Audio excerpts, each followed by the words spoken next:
What's up, y'all? Today we're going to take all this stuff and we're going to put it into this truck. Stick around. Welcome back, y'all. It's been about 2 years since I got this truck, bought it, built it on my channel, and started everything off with YouTube. But today, being that it's almost 2 years old, very little on this truck has changed since the last time y'all seen it, or I did anything with this truck, or any updates, or any upgrades. So I decided it's about time this truck gets some love. So today, we're going to be overdriving the front end. We're going to be adding some weight to the front end, even though I don't believe in putting brass on vehicles. But, you know, maybe it's about time I start dabbling on different areas of the stuff that I'm really not too much of a fan of. That, and we are going to be widening out the wheels. But also, kind of got to do something about the fact that my motor's got no wires on it, pretty much. They're about ready to fall off, and hell, one already has. So, let's get this started. So, the first thing I'm going to do, I'm going to fix the wiring. I'm going to leave the motor on the transmission, which I've already taken the transmission apart, re-greased everything with some Reese RC grease, trying a different product than the usual Dynamite marine grease that I've been using. So, you know, new products, new company, not exactly a new company, but still something new that I've never used on the channel before. So, but other than that, we're just going to clean these horrific gobs of solder up, and we're going to make this look a lot better. Plus, reattach this wire so this motor will work again. So, I'm going to put you on a small little time lapse because soldering is kind of boring to watch. So, let's get to it.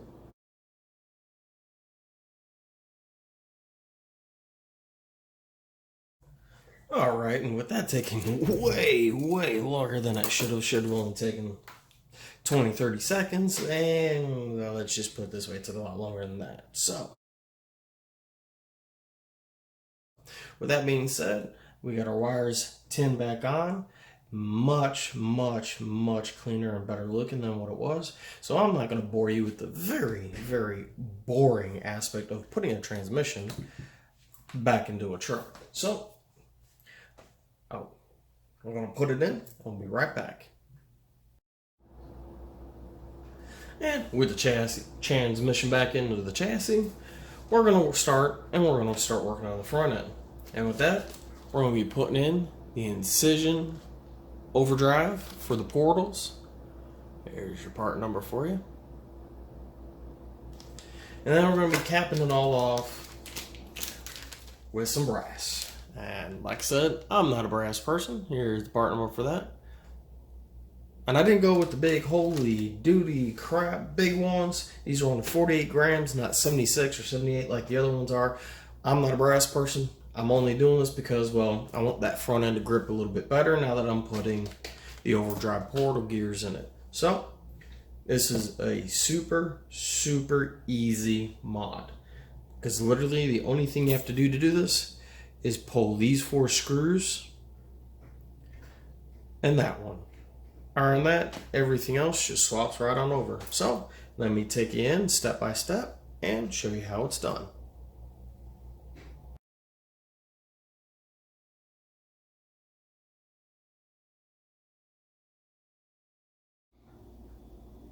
So, as you can see, the wheel is much further out than the other side. What this will do is this will help when you're going on obstacle and you're side hilling. The wider stance will help you not tip over as much. The only downside to a wider stance is it's harder to fit through the gates. So this is stock with a very small SLW hub. I don't remember what the size is, but I'll look it up here for y'all shortly.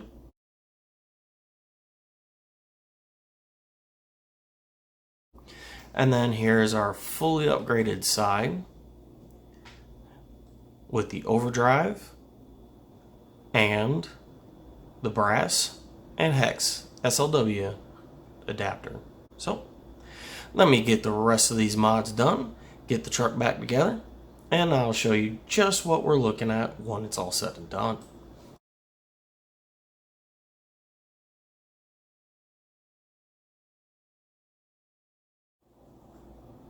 Alright, now without me bumping the table, truck's all back together. Now, I have not done everything, but I did want to show you why I've done some of the stuff I have, mainly with the gearing. The reason I've already got the hot racing overdrive in the front, the 27:8 ratio, and I didn't really actually notice it doing any bit of a beneficial driving difference. So as you can see, back to full steer. Now, if some of y'all might have had some keen eyes and noticed, I've actually installed the dig. Now, when I first built this truck, I did not install the dig because, well, I never had a truck with it and never really seen a reason for it. And still to this day, I really don't use dig as often as I do just changing up the gears. So, as you can see,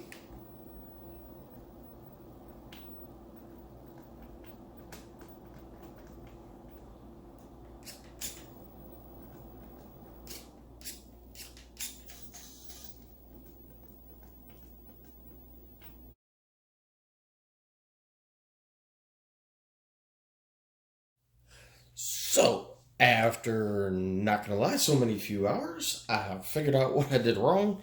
It actually included a complete teardown of the truck again and the motor.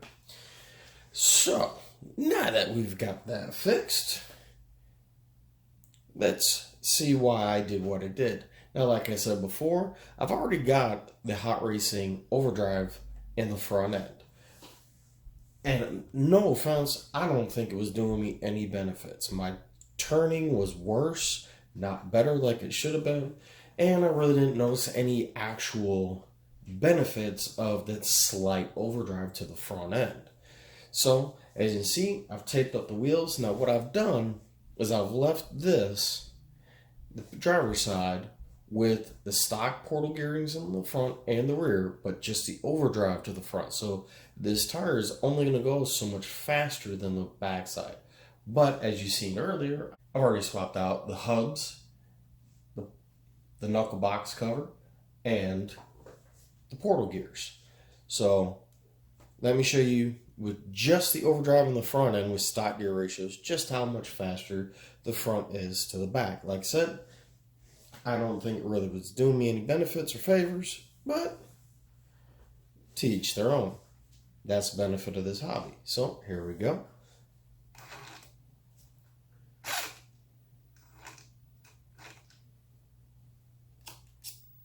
Kind of helps when I get the dig unlocked. So ease onto the throttle. And you can already see, just with one rotation of the tires, the back is still up, but the front is already going forward. So let's switch it over to the other side, which, like I said, this is the side I've got all the updates and mods on already. As you can see, the back tire is same as the other back tire. It's pointing up, and the front tire is already much further along, about 2/3 of the way farther forward in rotation to the back. So let's keep going and see just how much faster that front end is to the back. So we're going to do one rotation of the rear tire and see where we land at the front. So easing on the throttle.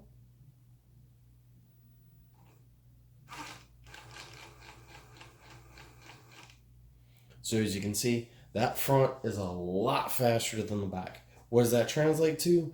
Better uphill climbing and pulling yourself over obstacles when you're going. So let's get this thing outside, and in the next video I'll do some driving. I'm going to try hitting a place out here not too far away from me. I say that even though it's about an hour from me, and we will see how she does. Till next time, I'll see you on the next one. Laters.